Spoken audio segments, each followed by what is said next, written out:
mais uma vez por a oportunidade de estarmos juntos, oportunidade de podermos estudar e estar aqui compartilhando a tua palavra.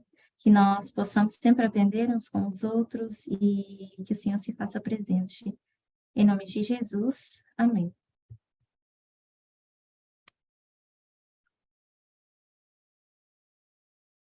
Mais uma vez, feliz sábado a todos que estão participando no estudo. Essa noite a gente vai fazer uma breve reflexão. Eu vou passar um estudo que, na verdade, foi passado pelo ancião Parminder. Então, o que eu quero fazer é tocar em alguns pontos importantes dessa palestra que foi dada pelo ancião Parminder. E eu gostaria realmente que a gente pudesse participar, porque eu acho importante assim a gente ver o que passa nas nossas mentes, e eu queria realmente assim poder compartilhar essas experiências. Eu gostaria que a gente compartilhasse assim as nossas experiências uns com os outros durante esse estudo. Então, o título que eu escolhi para hoje foi Qual é a nossa missão? E, basicamente, eu escolhi esse título porque eu estava pensando um pouco na palestra do ancião Parminder em relação aos levitas. E quando eu estava sobre isso, e não só eu pessoalmente pensando sobre isso, mas no dia a dia, quando a gente recebe assim vários questionamentos de pessoas que estão no movimento, às vezes pessoas que já saíram do movimento. Então, esses dias isso me deixou um pouco reflexiva e eu resolvi falar um pouco sobre isso. Então, eu gostaria mais que a gente pudesse fazer tipo uma meditaçãozinha em cima desse tema, daquilo que a gente entende de como é a nossa missão, como é, a partir de agora, a nossa missão em relação ao conhecimento que nós temos em relação aos levitas. Porque nós recentemente entendemos que a colheita dos levitas vai ser diferente daquilo que a gente tinha imaginado, né? A gente tinha imaginado algo assim mais grandioso, algo que através da Bíblia a gente olhava assim para a ideia de Pentecoste, a gente olhava para a ideia do cenáculo, o que iria acontecer depois daquela experiência no cenáculo, como seria a nossa experiência, como seria a nossa interação com os levitas. E o que a gente fez com isso foi tomar tudo, eu acho que muito literal. Não só acho, como eu estou quase certa de que grande parte das coisas nós tomamos de forma literal. Então, quando vem uma palestra do ancião Parminder e ele começa a, a nos questionar ou a nos colocar numa posição em que a gente tem que questionar, começa a desafiar os nossos pensamentos, começa a desafiar o nosso conhecimento, tudo aquilo que até então foi uma base para nós, que nos manteve no movimento. Eu acho que isso estabiliza um pouco a gente de alguma forma, né? E isso acontece pela visão que a gente vai criando ao longo dos anos, depois de um período largo de estar nesse movimento e de um longo período de tempo considerando as coisas de uma forma mais literal, né? Mas isso também não significa que que o nosso modelo profético está errado de alguma forma. Então, o medo, às vezes, que nós temos ou às vezes que eu tenho em relação às perguntas que são feitas, é que eu vejo muita dúvida e questionamento quando se trata das questões proféticas. E da minha que a internet trava aqui, às vezes, um pouquinho. Então, às vezes, as nossas dúvidas, elas são maiormente, recentemente, têm a ver com um conflito na mensagem em si. Então, recentemente, quando o ancião Parminder estava dando essa aula que nos trouxe essa nova ideia, essa nova forma de enxergar a nossa missão com os levitas, a pergunta que ele fez foi a seguinte: por que os levitas não se juntarão a nós?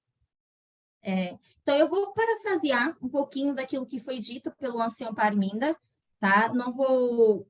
As palavras podem não ser idênticas de como foi dado na palestra, mas ele diz o seguinte, ele faz essa pergunta de por que os levitas não se juntarão a nós e diz o seguinte, eu não tenho a resposta, mas eu estou certo que não é por uma razão negativa. O que ele quer dizer com isso? Por que não é por uma razão negativa? Eu acho que de uma forma tanto pessoal como movimento, acho que nós temos uma forte tendência a pensar que as coisas não estão acontecendo da forma que elas foram preditas, porque nós, como movimento, não estamos trabalhando o suficiente, ou nós não estamos fazendo a nossa parte, nós estamos numa condição de Laodiceia, e por isso as coisas não estão acontecendo. Isso não é inteiramente correto pensar dessa forma, porque não é sempre que a gente se encontra nessa condição ou que as coisas não acontecem por causa desses fatores, tá? Então, quando se trata dos levitas, não tem inteiramente a ver só com a questão ou com a questão de que nós não estamos fazendo o nosso trabalho de alguma forma. E ele continua dizendo: se este for o caso, o que nos está sendo mostrado é que então nós temos um entendimento errado da aplicação. Então, o que está acontecendo no momento? Nós estamos sendo levados a direcionar o nosso pensamento de uma forma diferente em relação aos levitas e a questionar um pouco mais como nós víamos o nosso trabalho nesse sentido. Mas, ao mesmo tempo, com isso, vem a questão de que a gente começa a duvidar da doutrina em si.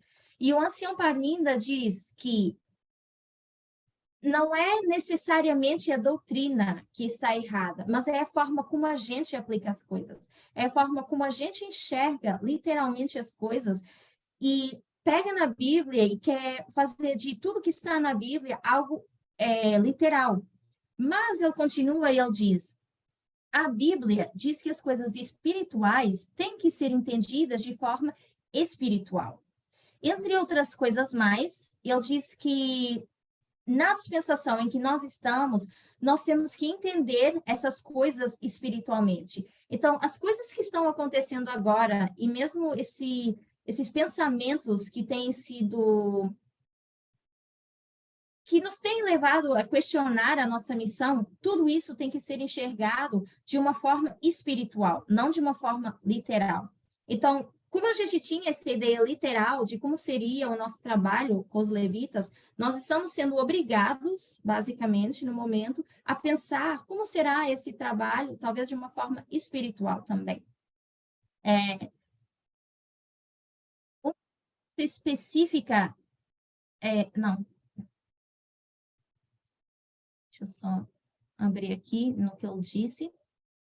Então, o que parece que nós fizemos foi que nós olhamos para. Nós até poderíamos ter olhado para algumas escrituras de forma espiritual, mas nós temos tendência de carregar essa bagagem, que é as profecias que nós até então já conhecíamos, arrastar isso e fazer delas algo literal.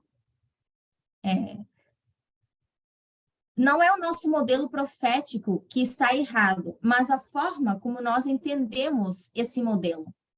O problema não está nas linhas, mas a nossa tendência de fazer algo espiritual se tornar literal. São as nossas aplicações que não estão certas. Eu não vou dizer todas. Com isso, certamente, entendemos errado a colheita dos levitas e como isso iria acontecer. E por essa razão é muito importante prestarmos atenção no que está acontecendo no mundo, porque certamente os acontecimentos não vão se dar da forma que a gente espera. Então, essa parte final, quando ele menciona que os acontecimentos não vão se dar exatamente como nós esperamos, é algo muito importante. Por quê? Com a mensagem do clamor da meia-noite, nós fomos levados a enxergar a nossa mensagem juntamente com eventos externos.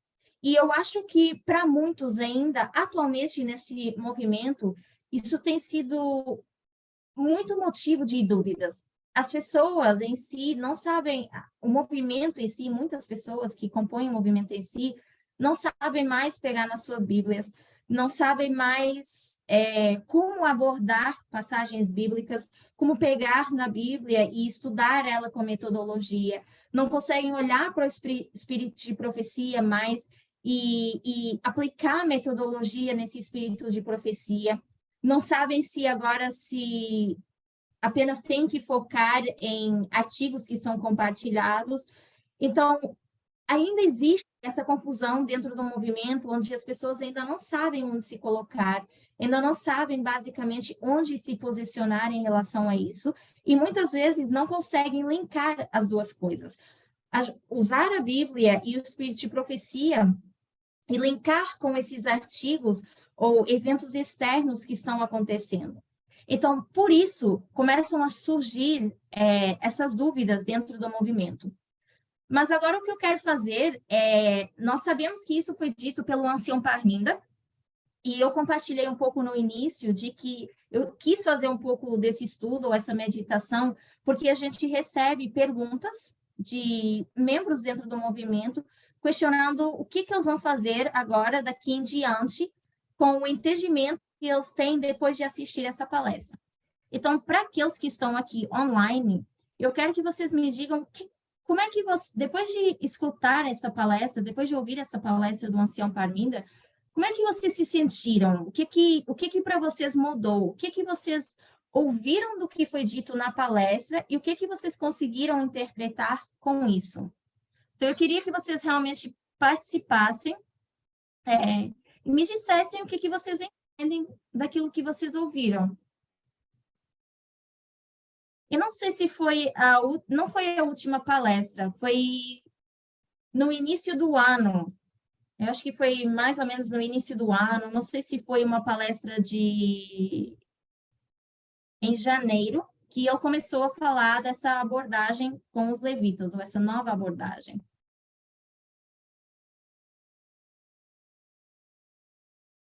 Quem lembra?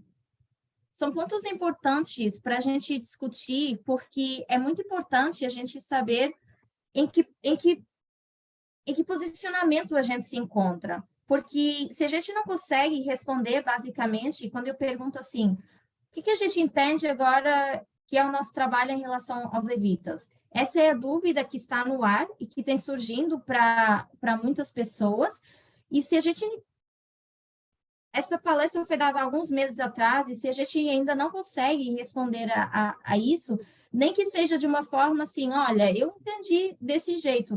Não, eu não preciso da resposta certa, porque, assim, isso ainda está em diálogo, nós ainda estamos tentando entender realmente como será que a gente vai levar essa mensagem. Mas o que eu quero é que vocês participem me falando assim, olha, eu assisti essa palestra e eu entendi o seguinte.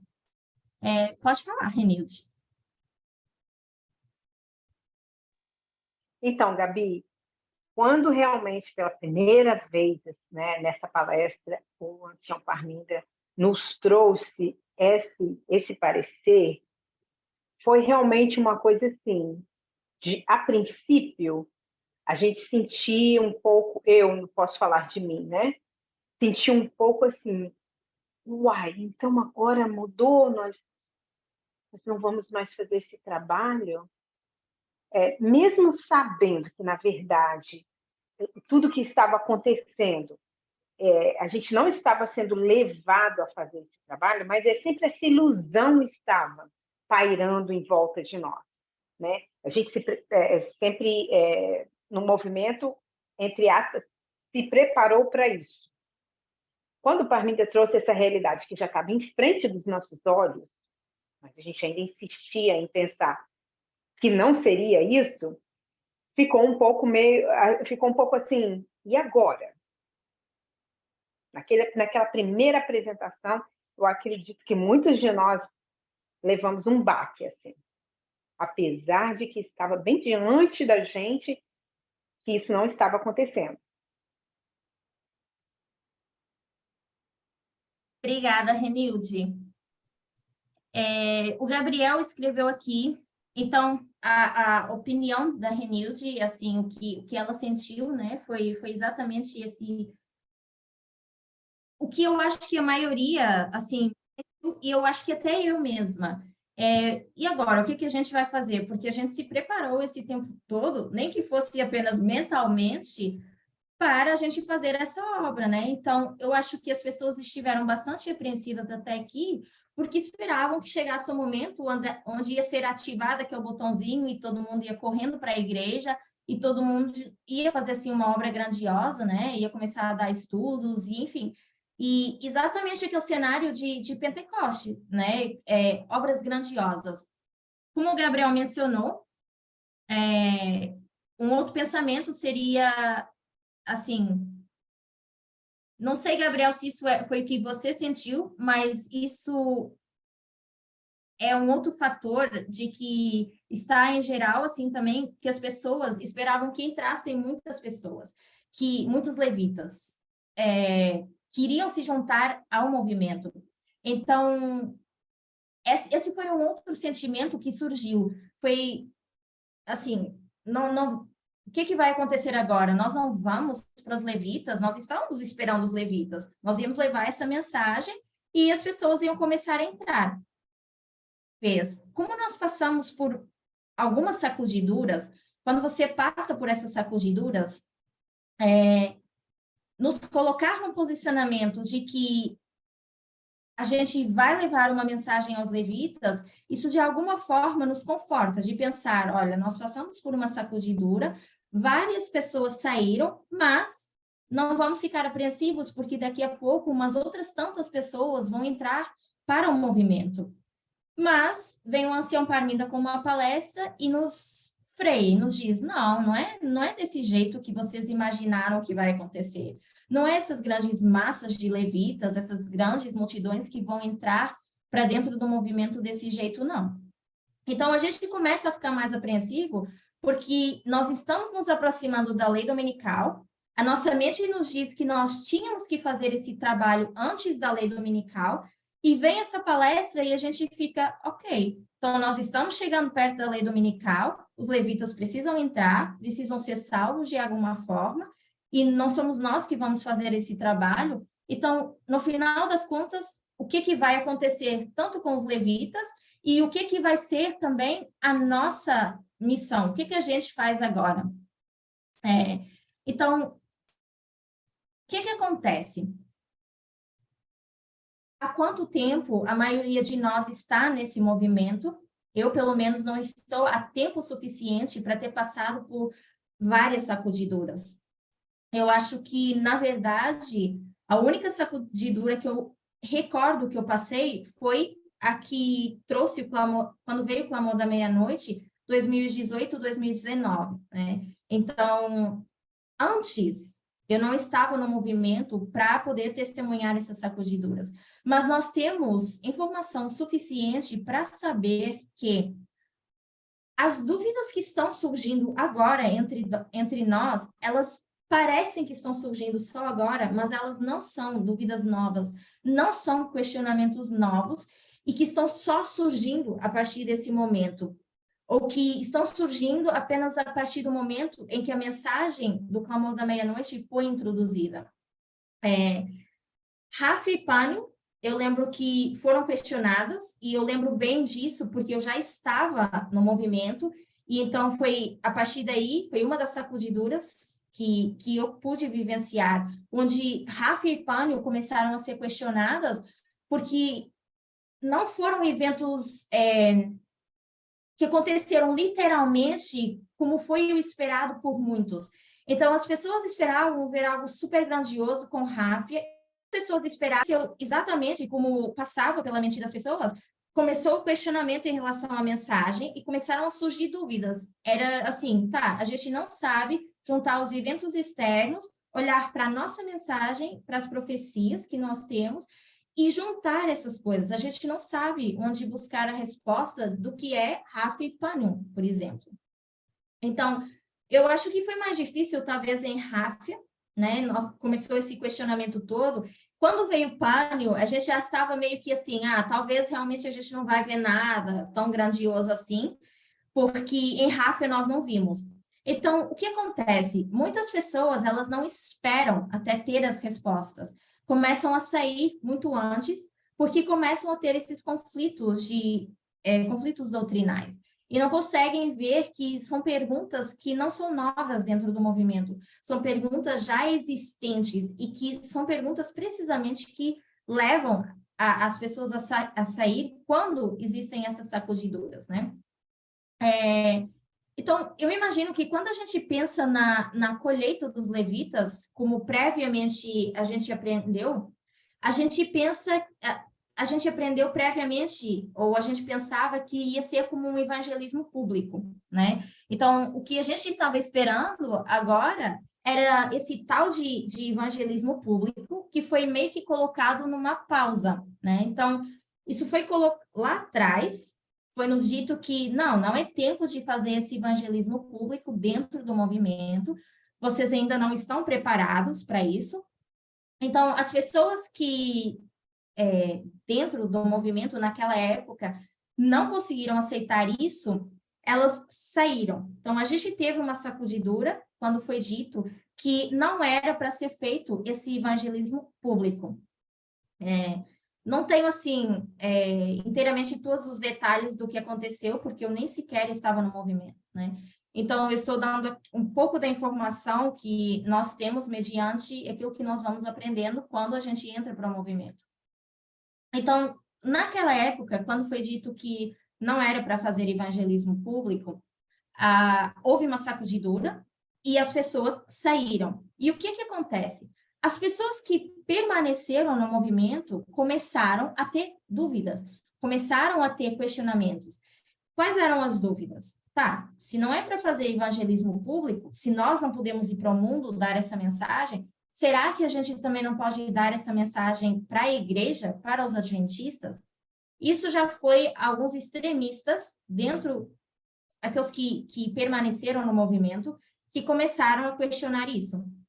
Então, foram dúvidas que foram surgindo de, tá, como é que a gente vai fazer agora o nosso trabalho? As linhas nos mostram que não é tempo de evangelismo público. Nós não vamos, então, para o mundo fazer esse trabalho, mas ainda tem as igrejas. E será que vocês estão dizendo também que a gente não pode fazer esse trabalho nas igrejas?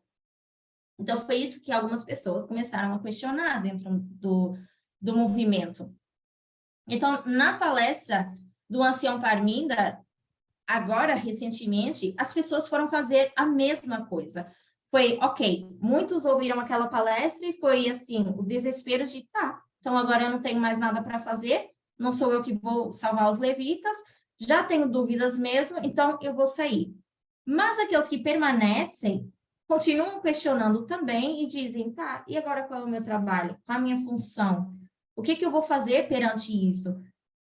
Ainda não é o momento para ir para os levitas? Nós estamos perto da lei dominical. Se não somos nós que vamos escolher o mundo, né, como lá atrás, não vamos fazer o evangelismo público para o mundo, agora a gente está dizendo, não, então se não somos nós que vamos escolher o mundo, porque eles vão ser, o trabalho vai ser feito por os profetas externos, o que acontece com os levitas, né? Será que a nossa missão agora acabou?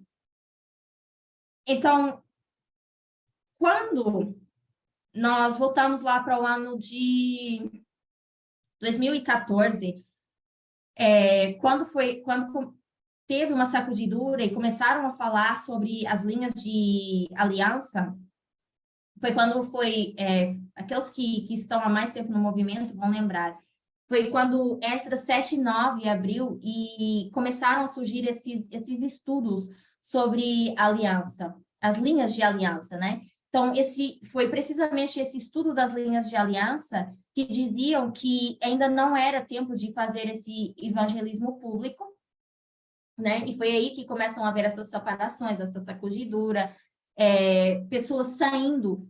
E quando essas pessoas iam saindo, essas pessoas faziam esse evangelismo público e criavam os seus próprios ministérios para poder fazerem esse evangelismo público, tá? Então, não é sempre o caso que as pessoas saem, não sabem para onde ir e vão para o mundo. Algumas pessoas escolhem sair e pegam na informação que elas acreditam ser verdadeira e criam os seus próprios ministérios em cima daquilo que elas acham que deveria ser o correto.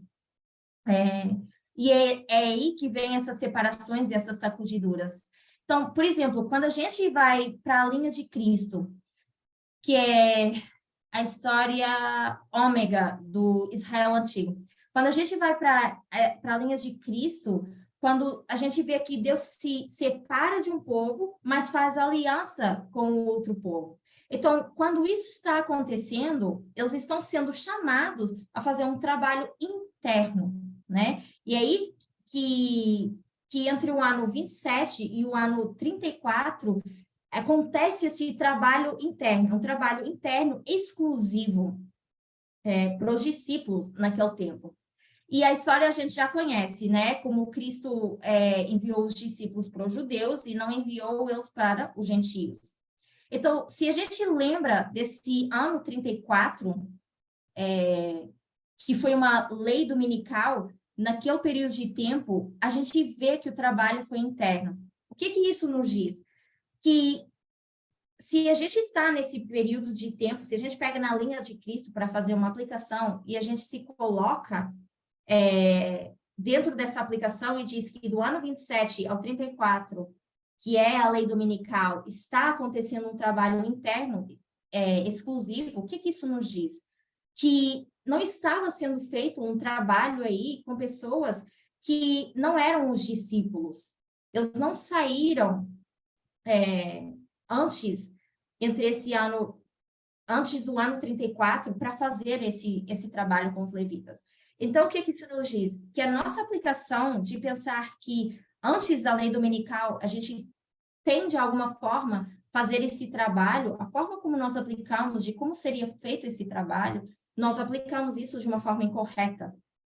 Tá? Então, quando a gente hoje questiona e diz que não, nós entendemos tudo errado, as linhas estão erradas, tudo que nós entendemos aqui não é verdade, e a gente começa a fazer essas perguntas, a única forma segura da gente responder a isso é precisamente voltando atrás, tanto para a história do nosso movimento, como para a história da Bíblia, que nos mostra que tanto na linha de Cristo, eles já sabiam, já nos mostra o que está sendo feito nesse período de tempo, é um trabalho interno exclusivo. E se a gente volta atrás nos questionamentos e o que acontecia precisamente nas sacudiduras no nosso movimento em anos anteriores, a gente vai ver que a gente apenas está passando por uma repetição dessa mesma história. Então, em 2014, quando esses ministérios se separavam do movimento, eles diziam que o ancião Jeff os proibia de fazer esse evangelismo público. Então, o que eles faziam era pegar em livros do Espírito de Profecia e ler isso literalmente para se oporem ao que o ancião Jeff estava ensinando. E hoje em dia não é diferente. As pessoas que permaneceram no movimento continuam ainda pegando citações do Espírito de Profecia para ir contra aquilo que está sendo atualmente ensinado. Então, a gente passa por dois cenários. Aqueles que permanecem dentro do movimento e pegam nessas citações e as aplicam mal, leem citações da Ellen White e elas são mal aplicadas, mesmo para defender a mensagem, e outros que usam essas citações contra a mensagem. Então, de uma forma ou de outra, mesmo nós que permanecemos, temos que ter cuidado de como nós vamos usar as citações e a Bíblia mesmo em si para defender a mensagem de igualdade que nós temos agora, tá? Então, esse é um perigo que a gente continua vivendo. A gente continua repetindo a história de não saber como fazer essas aplicações, e a gente usa isso, às vezes, achando que está fazendo bem, uns usam isso fazendo o mal e sabem que estão fazendo mal, porque já estão num confronto direto com o movimento, estão usando essas citações, e mesmo as outras pessoas que acham que estão usando corretamente essas citações, elas estão num perigo de aplicar mal essa metodologia, né? Então, isso já não vem de agora, né? É apenas um reviver a história novamente, basicamente. Então, o que que acontece? As pessoas vão para extremos, né? Sempre que as mensagens, quando a mensagem vem e a gente passa por uma sacudidura, existe as pessoas que vão para o extremo e saem, e outras pessoas que vão para o extremo e tentam defender a mensagem também de forma errada. Como lá atrás, em 2014, eles estavam dizendo, tá, então não vamos fazer esse evangelismo público, então não podemos pregar também para as igrejas. Não estavam entendendo que não era bem assim. Hoje é a mesma coisa. Quando a gente fala da mensagem de igualdade, mais para frente eu vou explicar isso. Alguém lembra qual foi a resposta? O ancião Parminda mencionou 2 problemas na palestra, tá? Qual foi o primeiro problema que ele mencionou nessa palestra? Do porquê que a gente cai nesses erros? Alguém lembra?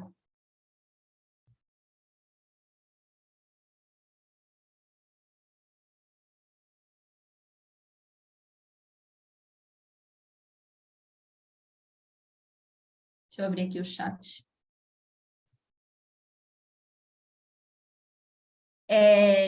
Perdão, então deixa eu refazer a minha pergunta.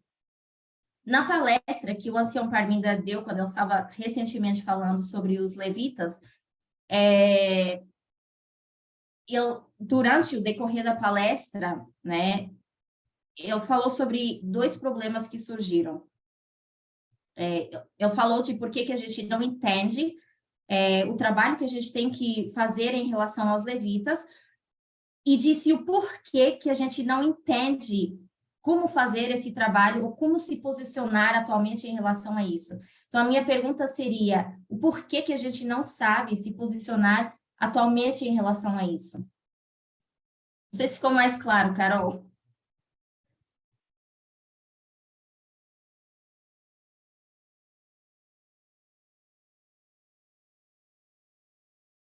Alguém tem uma ideia?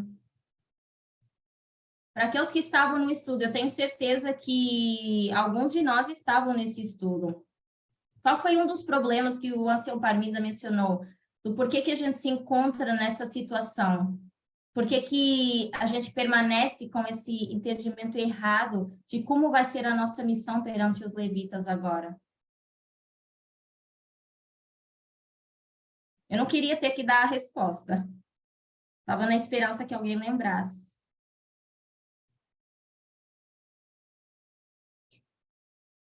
Então, uma das respostas eu vou dá-las, que é a seguinte, por que que nós temos esse conceito errado?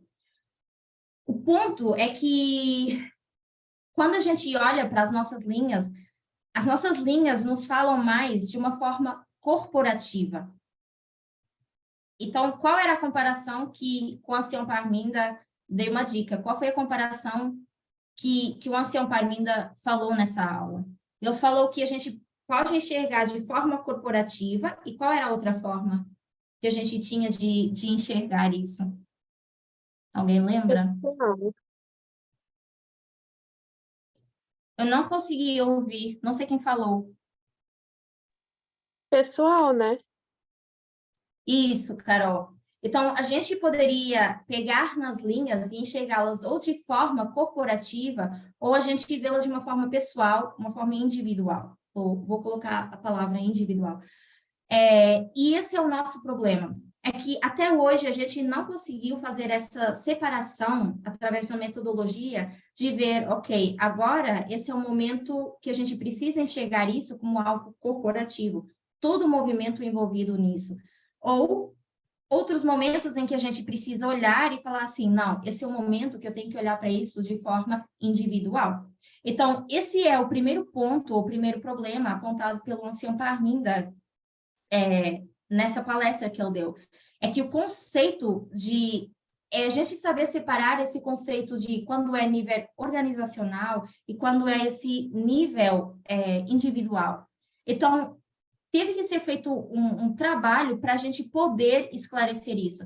A única forma que a gente consegue respostas para isso é através das linhas, é através da metodologia, é a gente voltar atrás e a gente conseguir sobrepor as linhas umas em cima das outras para a gente conseguir enxergar quando é algo organizacional, corporativo, e quando é algo individual. Só que a dificuldade nisso está precisamente porque as linhas, quando a gente estuda elas, a gente aprendeu mais a olhar para elas de uma forma organizacional, de uma forma mais corporativa. Então, quando vem essas palestras do Ancião Parminder e nos apontam para os levitas, como é a nossa missão, a gente não consegue fazer a distinção disso. Então, o que as pessoas começam a dizer é, ok, acabou nossa missão, acabou o nosso trabalho, nós não sabemos o que fazer, agora que o ancião nos vem e nos diz algo assim, foi como se fosse uma bomba que fosse jogada para nós. Mas o problema nisso também está, muitas vezes, em como nós interpretamos as palestras que nos são dadas. E esse é um outro perigo recorrente de como a gente entende as coisas que nos são ditas, tá? Porque muitas vezes o ancião Parminda nos traz tópicos novos, traz questões, essa dos levitas, por exemplo, que eu estou apresentando agora, e deixa perguntas no ar para que a gente possa pensar, para que a gente possa se questionar. Mas o que a gente faz é dizer, não, eu disse isso, eu falou dessa forma, então é assim. Mas não foi inteiramente isso que o ancião Parminda falou. Então, hoje, quando as pessoas estão entendendo, assim, que não temos mais um trabalho para fazer, isso está errado. Nós continuamos com uma missão para fazer, só que nós precisamos entender como é que tem que ser feito esse trabalho, né? Porque a importância de separar o individual do organizacional é que, por exemplo, nas nossas mentes, a gente achava que a gente ia sair para dar aulas, a gente ia ter grupos de estudo de alguma forma, a gente ia fazer toda uma grande obra que fosse visível, né? Mas, como indivíduos, isso não significa que a gente não tenha a oportunidade ainda de falar, né? Como lá atrás, em 2014, ninguém proibiu de que fosse feita uma obra com as pessoas adventistas dentro da igreja. Não foi dito que as pessoas teriam que se calar e não poderiam compartilhar a mensagem. E hoje em dia, o ancião Parminda não está dizendo que a gente precisa se calar e não fazer esse trabalho. O que nós precisamos é entender como esse trabalho tem que ser feito, tá? Não é a gente se separar do movimento, criar os nossos próprios ministérios, os nossos próprios grupos, dar os nossos próprios estudos de alguma forma. Não é dessa forma que nós vamos ensinar a mensagem, tá? Mas eu tenho certeza que todos nós, de uma forma ou de outra, a gente tem contato diário com pessoas, quer sejam pessoas da igreja ou quer sejam pessoas que não são da igreja. A gente sempre tem uma oportunidade de testemunhar a mensagem, tá? Então, ninguém está dizendo que você está, sei lá, sentado num lugar público, sei lá, sentado dentro de um ônibus e alguém senta do seu lado e começa a falar com você sobre a vida e questionar coisas e tal, e você não pode falar sobre a mensagem. Não é isso que está sendo dito. Ou que você vai se encontrar com o seu amigo adventista, com alguém da igreja, e que você não vai poder falar agora com essa pessoa, porque, foi nos dito que agora a missão não é mais com os levitas, que eles vão ser colhidos de uma outra forma. Não é isso que o ancião Parminda está dizendo. Ele está dizendo que a gente precisa saber separar quando é organizacional e quando esse trabalho é feito de forma individual. E quando é individual, como é que esse trabalho tem que ser feito? Porque a gente nós somos chamados a dar testemunho da nossa fé, né? Ok? Então, eu quero avançar um pouquinho aqui nas notas.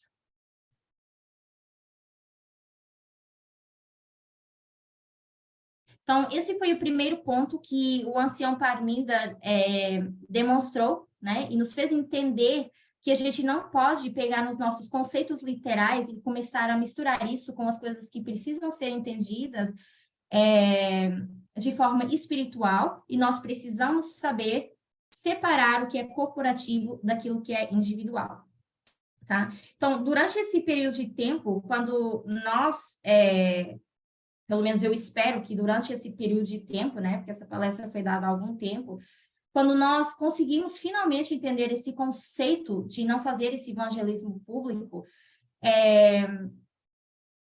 o que começa a ser feito agora é as pessoas dizer, tá, então nós não podemos ir para os levitas porque nós não estamos prontos para fazer esse trabalho. Nós precisamos desenvolver um pouco mais a nossa mensagem. Mas agora já chegou essa nossa mensagem do Clamor da Meia-Noite.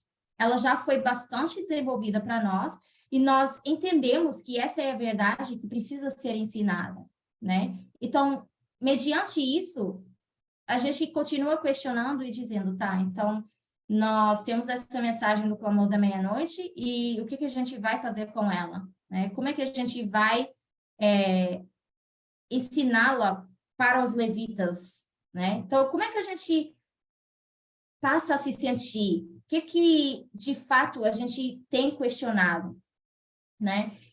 Agora vamos passar para o segundo erro, né? Que nós cometemos quando a gente ouviu essa palestra. Então, primeiro eu já mencionei qual foi o nosso primeiro erro quando a gente ouviu essa palestra e como a maioria de nós interpretamos essa palestra.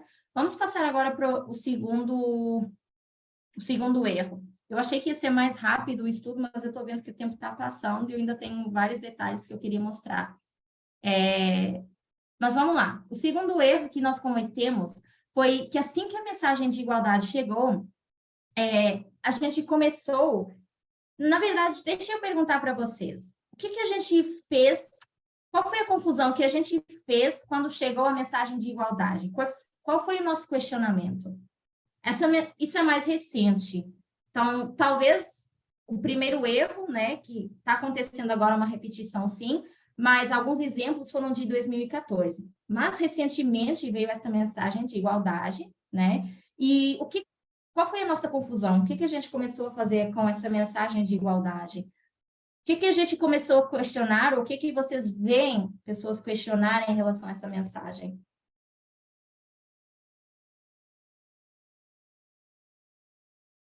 Porque eu tenho certeza que todos nós temos uma opinião, né? Tanto pessoal, com aquilo que a gente vê, que às vezes é um dos perigos que nós temos, é nos tornarmos críticos das outras pessoas. E quando nós nos tornamos críticos, às vezes é porque a gente está questionando alguma coisa. Então, eu tenho certeza que todas as pessoas aqui, em algum momento, questionaram alguma coisa em relação àquilo que viram, ou pessoas fazerem, ou acontecer dentro do movimento, e principalmente a maioria das pessoas que estão online tem redes sociais. Então, para aqueles que têm redes sociais, que veem certas coisas, o que a gente começou a questionar quando veio essa mensagem de igualdade? Qual tem sido o nosso questionamento em relação a isso? Qual a questão que a gente não está sabendo fazer quando a gente fala da mensagem de igualdade?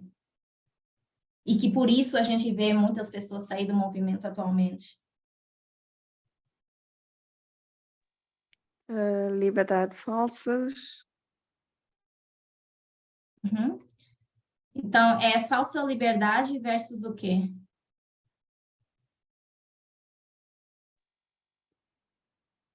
A verdadeira liberdade. Então, eu vou dizer da seguinte forma: o problema que a gente se deparou, que a gente está enfrentando, é entender ou saber fazer essa separação do que é a verdadeira igualdade versus a liberdade, né? Então, foi isso que muitos começaram a questionar quando veio a mensagem do Clamor da Meia-Noite, né? Com isso, uma das falas permanentes que a gente tem escutado ao longo do tempo dentro desse movimento, principalmente das pessoas que saem do movimento, é qual? A gente já conhece, eu tenho certeza que a gente conhece pessoas que saíram do movimento. A questão é, nós não estou pedindo para a gente dar nomes, tá? Não entendam dessa forma, não estamos aqui para citar pessoas, mas a gente tem contato ou com pessoas que já saíram, ou já tivemos em algum momento, ou já ouvimos palestras onde isso foi mencionado, ou a gente já teve essas conversas dentro do movimento, né? O que as pessoas que saem falam normalmente? Porque a gente fala assim, nós temos a verdadeira igualdade e a liberdade. Por que é feita essa escolha das pessoas passarem para liberdade? Quando a gente pensa no mundo, principalmente, as pessoas que saem, como é que elas enxergam o mundo?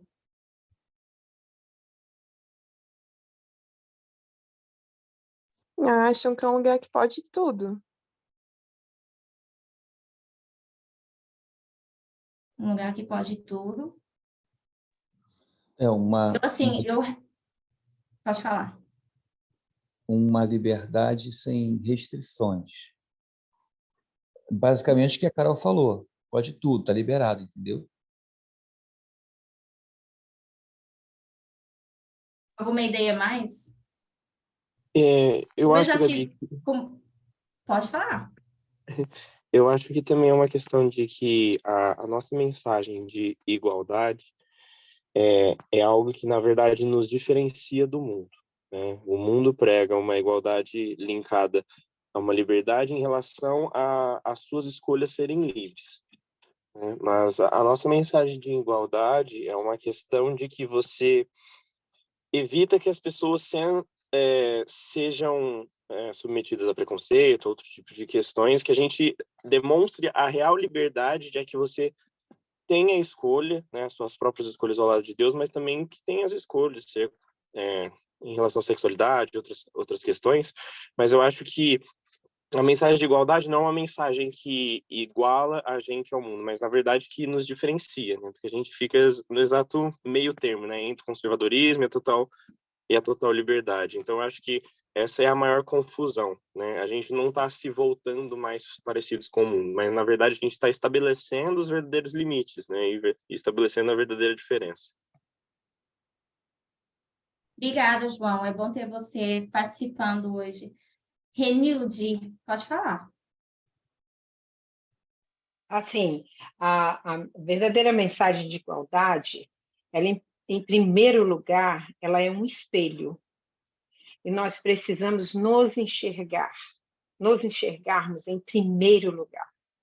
Aceitarmos os nossos erros, aceitarmos que nós precisamos, em primeiro lugar, estar de acordo até mesmo com essa mensagem, porque a gente pode estar participando do movimento, estar na mensagem, mas estarmos encobrindo as nossas falhas.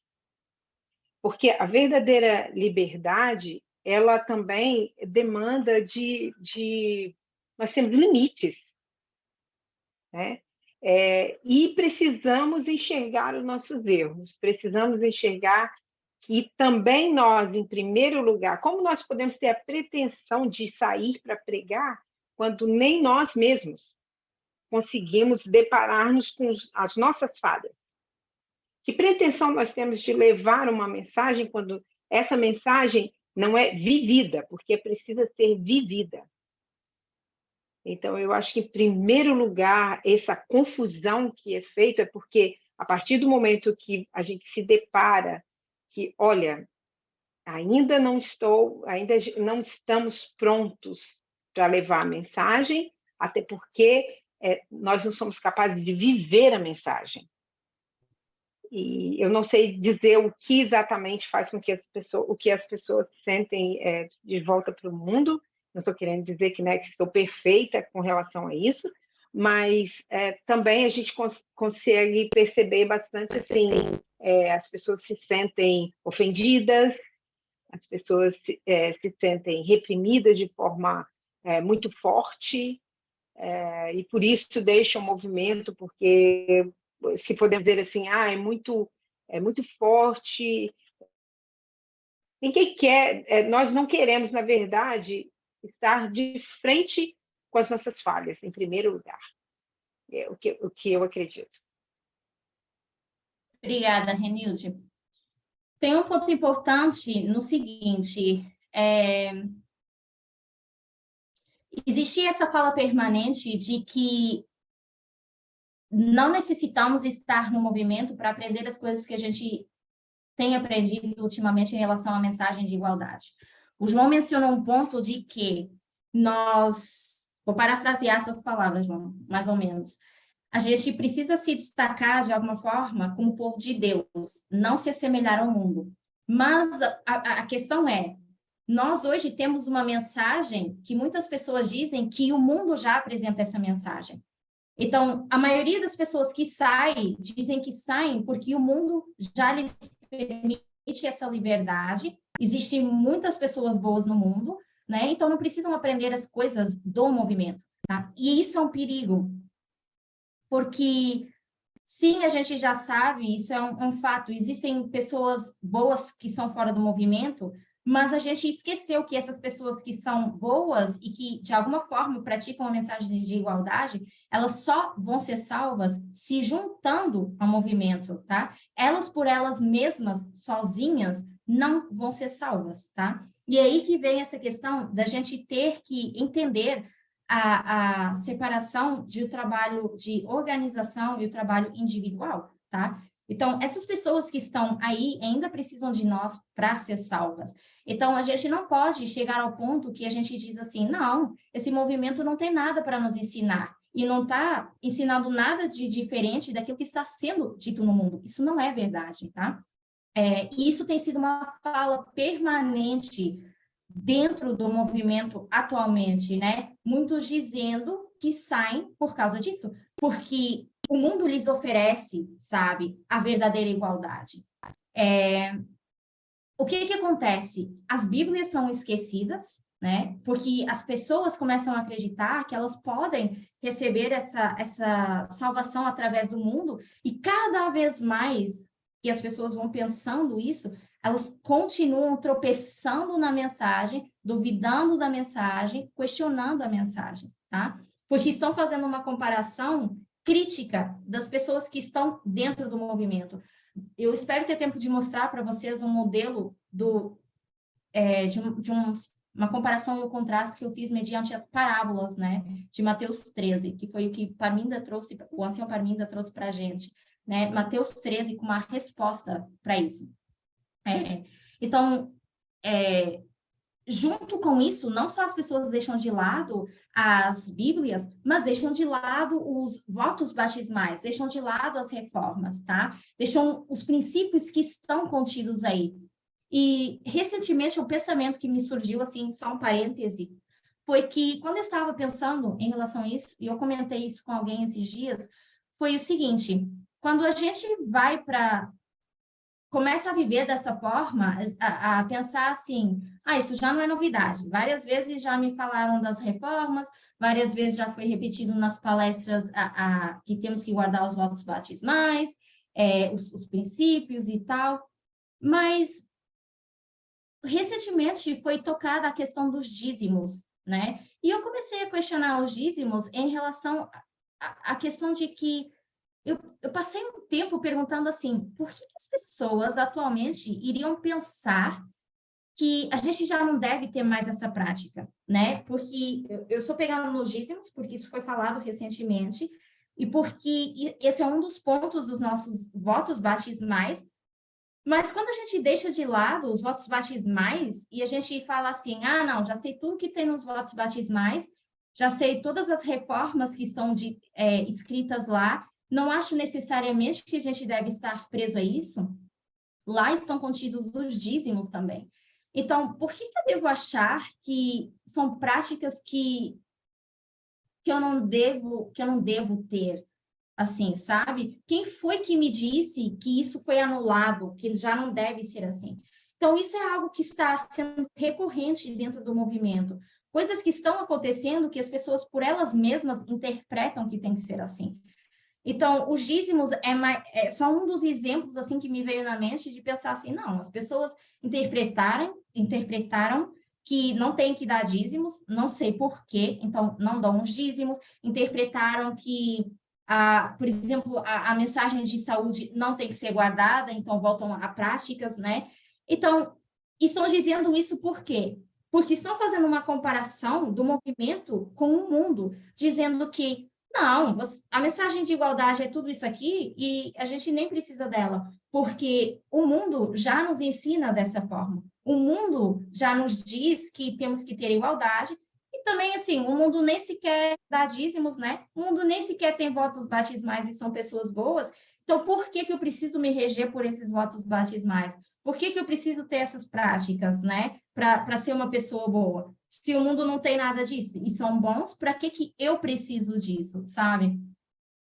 Só que precisamente esses pequenos detalhes, vamos chamar assim, que não são tão pequenos quanto a gente pensa, é precisamente isso que nos leva a fazer, que nos leva às conclusões erradas, né? São precisamente esses nossos questionamentos que nos levam a conclusões erradas, né? Então, a resposta, ela não está em dizer que o mundo sabe de tudo melhor que nós.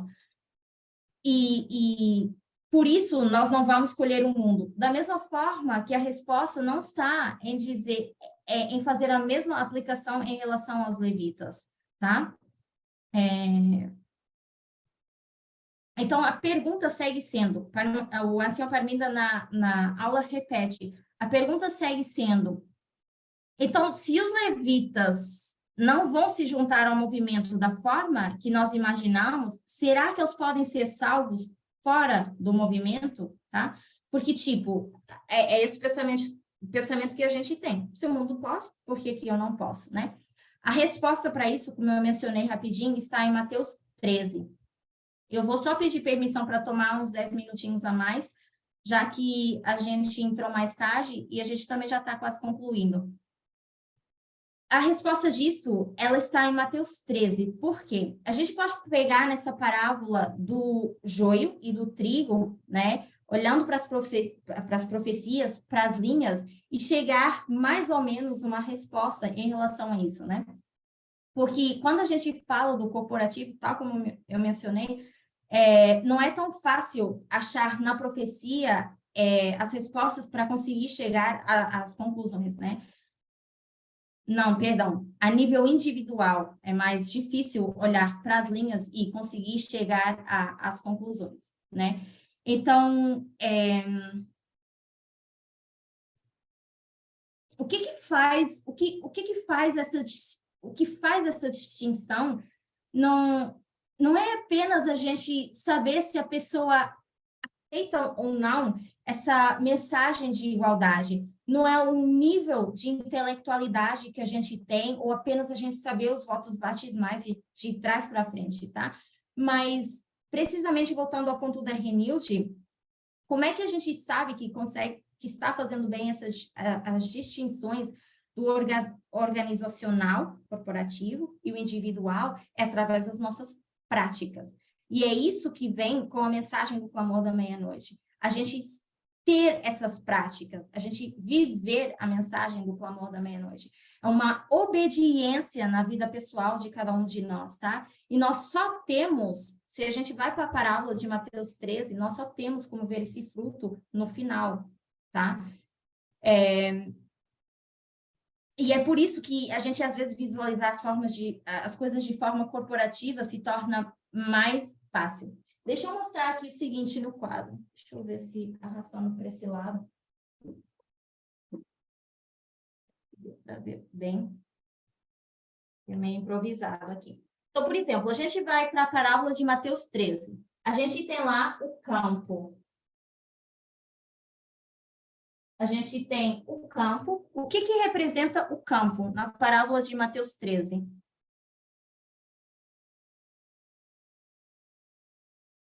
O mundo. Mundo.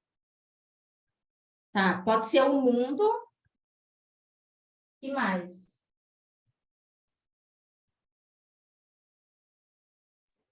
A O que pode igreja. representar o campo? A igreja. E mais?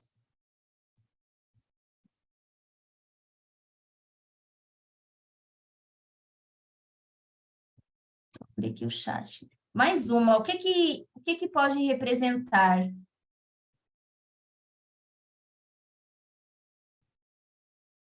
Talvez a gente não tenha falado tanto, mas a gente também poderia aplicar isso ao movimento, aos sacerdotes, né? Por quê? Porque dessa parábola a gente tira precisamente os 3 grupos, tá? Então, eu vou colocar aqui movimento. Nós não temos tempo para explicar isso, tá? Mas se surgirem dúvidas, depois a gente pode tirá-las. Então, nós temos o mundo sendo os netineus, temos a igreja sendo os levitas, e nós temos o movimento sendo os sacerdotes, tá? Quando a gente vai para essa parábola. Quando a gente se refere ao mundo, nós sabemos que o que nós temos no mundo? Nós temos o trigo e nós temos o joio, né? A parábola já nos diz isso. Nós temos o trigo e temos o joio. Então, é mais fácil que, na verdade, quando a gente olha para o mundo, é mais fácil a gente conseguir enxergar por quê. Quando a gente vai fazer a aplicação, a gente só fala assim, tá, do lado nós temos o mundo, do outro lado nós temos a igreja. Talvez eu vou colocar assim, mundo,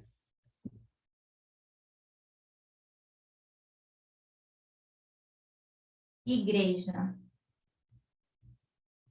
Quando a gente vai para a igreja, também é fácil a gente fazer uma aplicação, por quê? Porque a gente diz, a gente tem a igreja versus quem?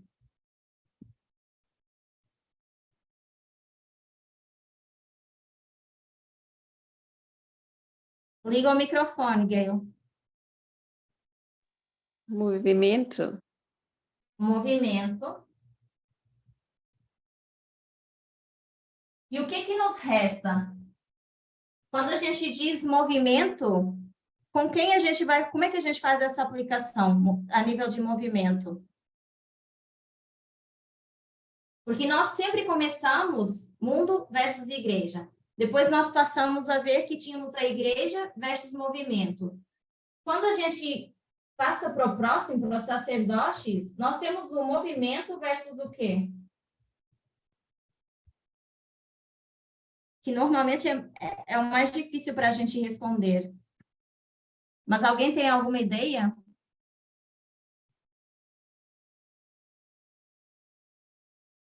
Eu vou dar a resposta só para não tomar tempo. Teríamos o movimento versus o movimento. Por quê? Nós temos o trigo e o joio, nós temos joio, trigo, joio, trigo, joio, trigo. Porque mesmo dentro do movimento, nós conseguimos fazer, temos que fazer essa separação das 2 classes. Quando a gente vai olhar para essa parábola de Mateus 13, para a gente conseguir dar as respostas do nosso trabalho em relação aos levitas. Então, vamos lá. Se a gente olha para o nível mundo e igreja, os que estão fora da igreja têm salvação? Quando a gente, olha só, mundo e igreja, os que estão fora da igreja têm salvação? Não. Não tem salvação, correto. Porque na lei dominical, ou a gente está dentro da igreja, ou a gente está no mundo. Se a gente pega nesse mesmo princípio e a gente faz igreja e movimento, há salvação para os adventistas fora do movimento? Não. Não, os adventistas, agora a gente sabe que não tem a salvação se não for através do movimento, tá? Então, o que isso significa? Que quando, por exemplo, a gente vai para a parábola da planta, ela pode representar o quê? A gente vai para a parábola a gente olha para a planta na parábola e a gente vê que as pessoas representadas pela planta também são as pessoas que são representadas pelos servos que fazem esse trabalho de colheita. Ou seja, como um indivíduo, a gente pode ter mais do que uma aplicação nessa parábola, tá? E é isso que é importante a gente ver. As linhas, a gente olha para elas sempre a nível organizacional. Mas mesmo dentro dessa parábola do campo, quando a gente olha para a planta, ela tem uma aplicação individual. né? Então, e ela pode ser feita mais do que uma forma. Ela pode ser feita ou com os servos, as pessoas sendo a planta, ou as pessoas sendo os servos, tá? Então, para um levita, de acordo com essa parábola, o levita precisaria ser colhido, certo? Então, se o levita precisa ser colhido, quem vai colher esse levita? Quem vai fazer esse trabalho com esse levita? O que acontece? A cada nível, a gente vê que os que são salvos, eles têm que receber a mensagem e têm que fazer parte de um corpo, de alguma forma, né? E o que é esse corpo? Aqui era a igreja, depois passou a ser um movimento, agora continua sendo um movimento. Só que dentro desse movimento, nós temos ainda o trigo e o joio, que a gente só vai conseguir ver lá no final, tá? E por isso a gente pega nessa parábola aqui e a gente fala assim, que as pessoas podem ser representadas tanto por uma coisa como por outra, porque a gente tem todo esse trabalho a nível de organização, mas a gente tem esse trabalho a nível individual também, que é representado de várias formas, ou aplicado de várias formas. Então, a ilustração basicamente seria, para que a gente consiga entrar nesse celeiro, nessa parábola, a gente precisa de um semeador para fazer esse trabalho. Agora, qual é o problema que surge?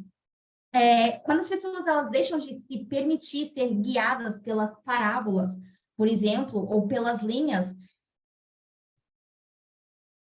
é precisamente aí que começam a surgir as dúvidas, os questionamentos, porque o desafio seria, por exemplo, olhar para o campo e dizer o seguinte, que é o que basicamente tem acontecido conosco atualmente.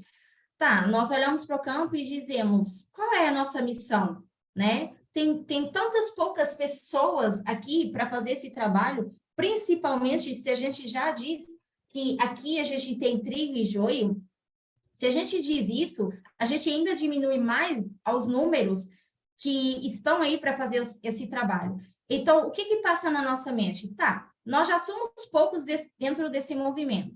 Se ainda estão dizendo que os levitas não vão se juntar a nós, então qual é a nossa missão? Como é que a gente vai fazer essa missão, né? Só que o que eu acho que tem sido muito esquecido entre nós é que a gente não deixou de ter um trabalho para fazer.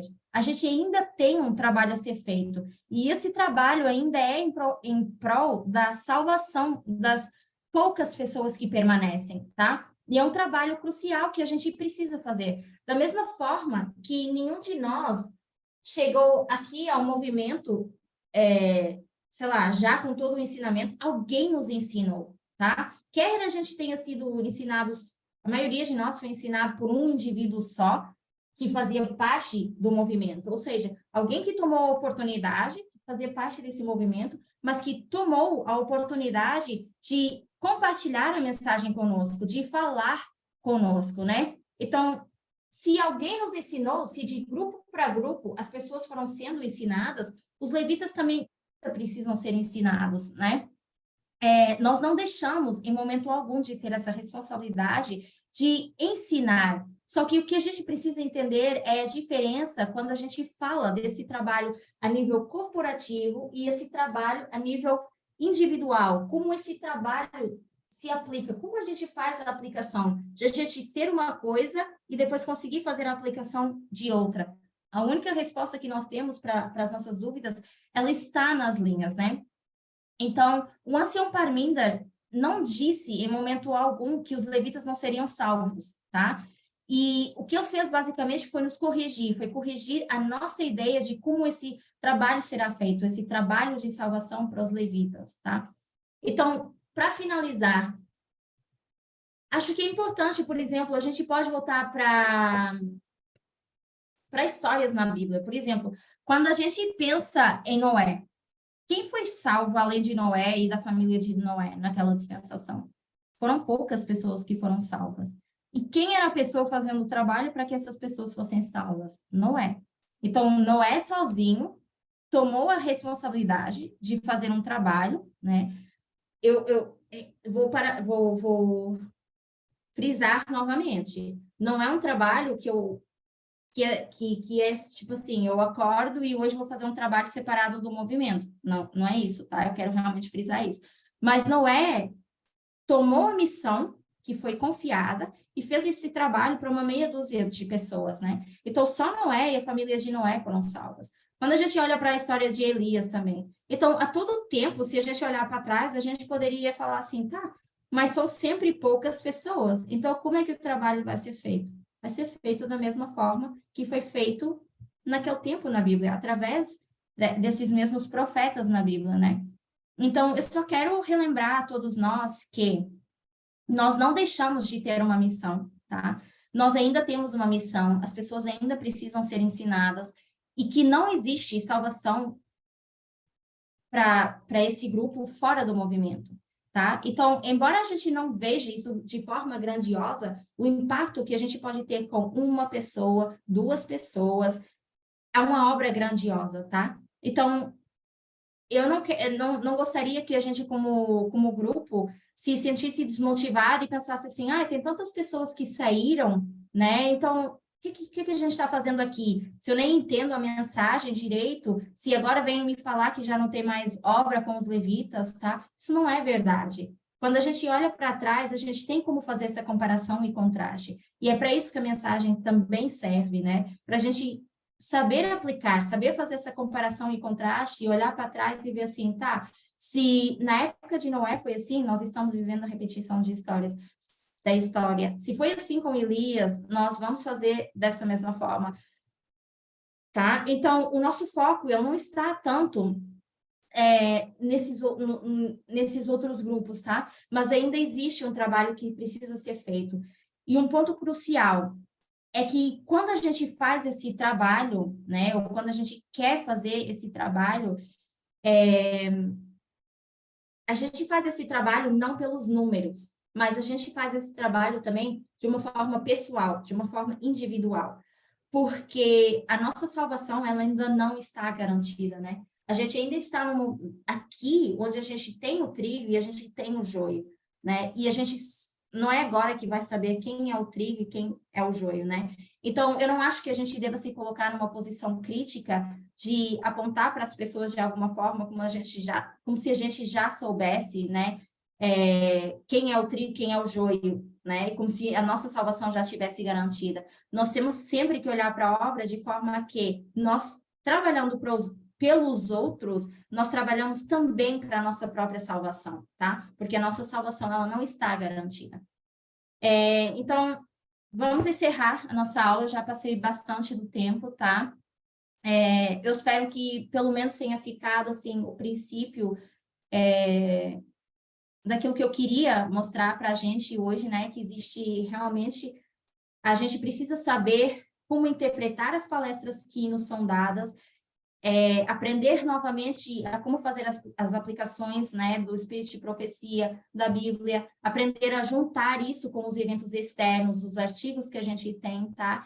E aprender novamente a usar a nossa metodologia e, principalmente, buscar as nossas respostas nas linhas, tá? Voltar atrás para as linhas e conseguir as nossas respostas nas linhas, de ver que a gente sim continua com toda uma responsabilidade com esse grupo, mas nós temos que entender, sabe, como é que a gente vai colocar em prática agora essa responsabilidade que a gente continua tendo e vai ter até o fim, tá? Vamos então fazer uma oração para encerrar?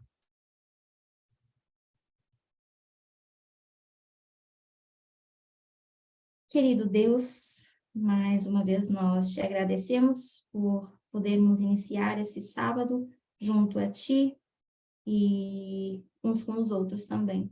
Obrigada porque, ainda sendo poucos, nós podemos compartilhar desses momentos juntos, nós podemos aprender uns com os outros também, podemos aproveitar esses momentos para tirar dúvidas, compartilhar aquilo que cada um de nós vem aprendendo ao longo do tempo. E que nós possamos, Senhor, sempre saber que nós temos o privilégio de termos sido escolhidos por Ti para a obra aqui na Terra, na história desse mundo, precisamente agora nesse tempo que nós estamos vivendo, que nós possamos aprender a fazer a distinção correta e as aplicações corretas também da nossa mensagem, para que nem a gente se perca, nem aqueles que nós amamos, Senhor, sejam perdidos também. Que nós sempre possamos trabalhar em prol da nossa salvação e em prol da salvação do nosso próximo. Que o Senhor abençoe o restante do nosso sábado, cuida de nós, tanto a nível individual como a nível de corporativo, a nível de movimento. Em nome de Jesus, eu peço e agradeço. Amém.